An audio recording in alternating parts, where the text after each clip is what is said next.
You're standing at gate B12 with your shoulder pulled tight against a case that feels like it just grew an inch. Fluorescent lights hum, people shuffle, and the gate agent's handheld scanner beeps in the background. The sizer, that metal box with the airline logo, looks smaller than it did online, and your stomach tightens because you've heard horror stories about last-minute gate checks and big fees. Breathe. I've faced this exact. If your flight happens to be canceled or delayed, Compensair will help you get compensation for the inconvenience and get your money back without wasting time on red tape. Get a refund for your canceled flight right moment dozens of times, and I'll walk you through what to do before you leave home. The one measurement that actually matters at the gate, why agents enforce it, and the cheapest way to make almost any carry-on pass. Treat this like a short checklist you can use on the sidewalk before you even get to curbside. Start at home with a tape measure or a cheap folding ruler. Most airlines publish maximum carry-on dimensions that explicitly say, including wheels and handles.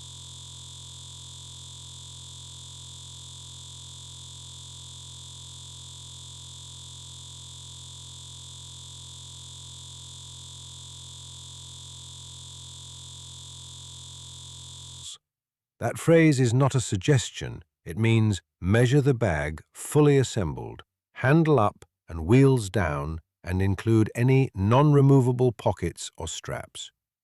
Write the published dimension on a sticky note and tape it to the bag so you don't forget. If your bag is clothes-stuffed and soft-sided, roll it so the soft sides compress and fasten any external straps.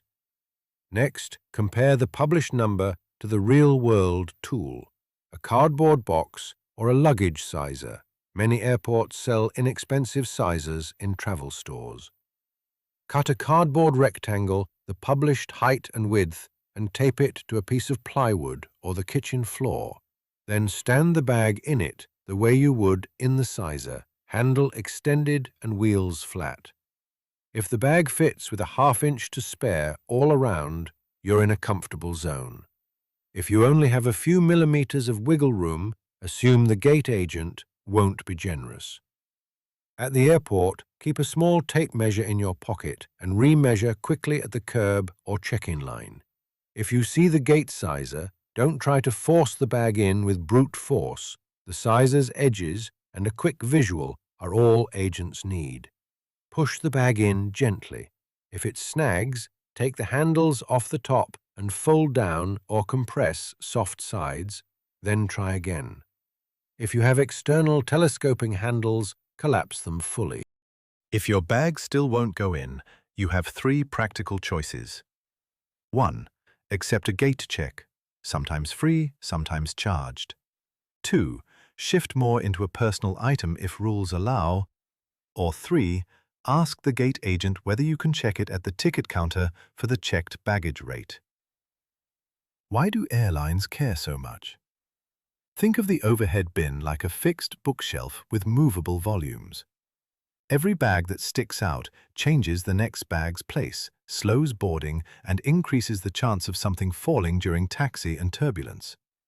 For safety, speed of boarding, and on-time departures, agents must keep bins orderly. It's not personal, it's operational. An everyday analogy. If you buy a couch that's 3 inches too wide for your doorway, no amount of pleading will get it through.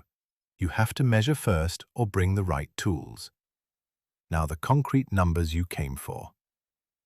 Typical carry-on maximums for US legacy carriers are around 22 by 14 by 9 inches, 56 by 36 by 23 centimeters, including wheels. Low-cost carriers and some international airlines can be stricter. Think 21 by 15 by 7 inches or the equivalent metric. Gate check costs vary widely. Some airlines gate check for free when overhead space is full. Some low-cost carriers charge at the gate or force you to check at the counter for $25, $75. Checked bag fees, if you miss the carry-on and must check at the counter, range $30, $60 domestically, and $50, $200 for international routes or for oversize/overweight. Worst case, a forced check combined with a long queue can make you miss a tight connection. Statistically rare, but possible if the gate agent needs a supervisor and the queue backs up.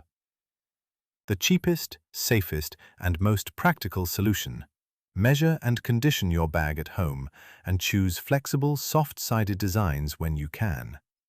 Soft-sided bags compress in the bin better than rigid hard shells, and they tend to slip into sizes easier.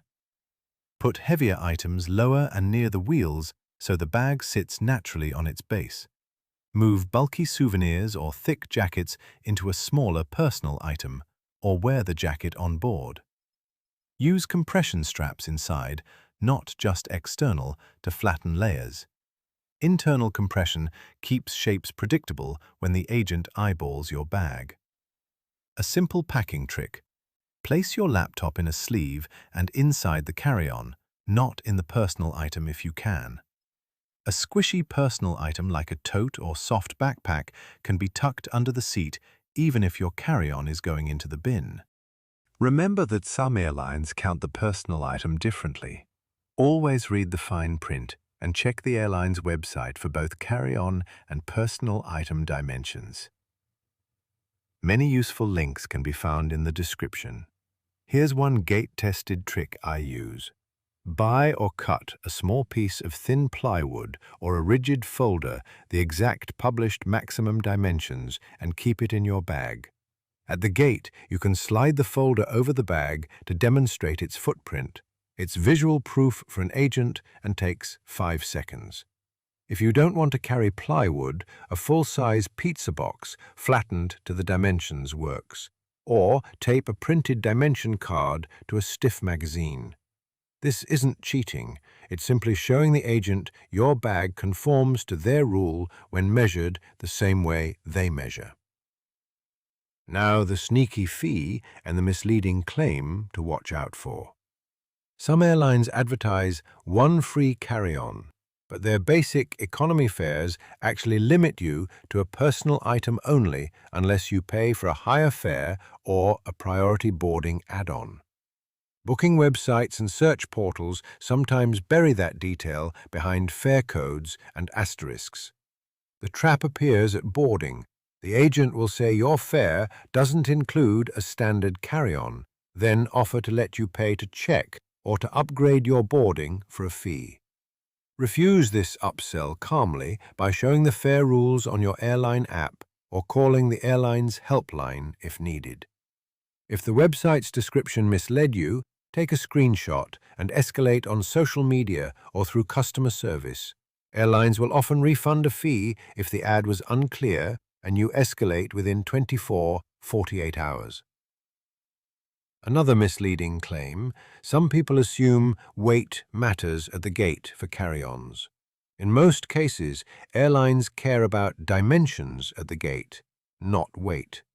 Weight is usually enforced for checked baggage or if the aircraft's weight and balance requires adjustments on small regional planes.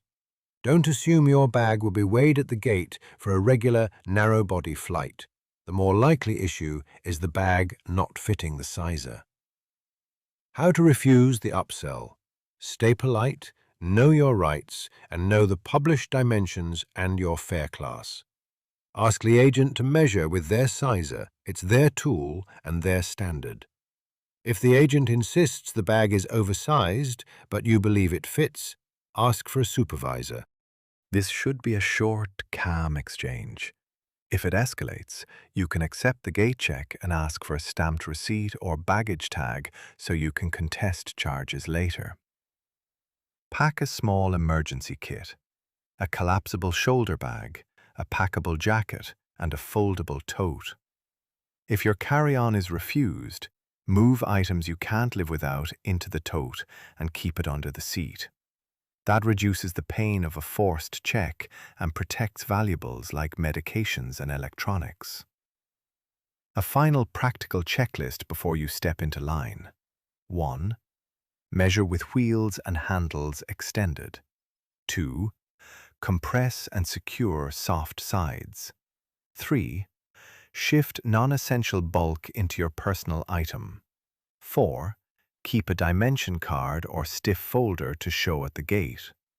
5. Collapse handles and test in a cardboard mock sizer at home. Do this and you'll remove most surprises. If this helped, hit like now. It tells me to make more practical, no-nonsense travel tips. If your bag still worries you, post a photo in the comments with its make and dimensions, and I'll give a quick opinion.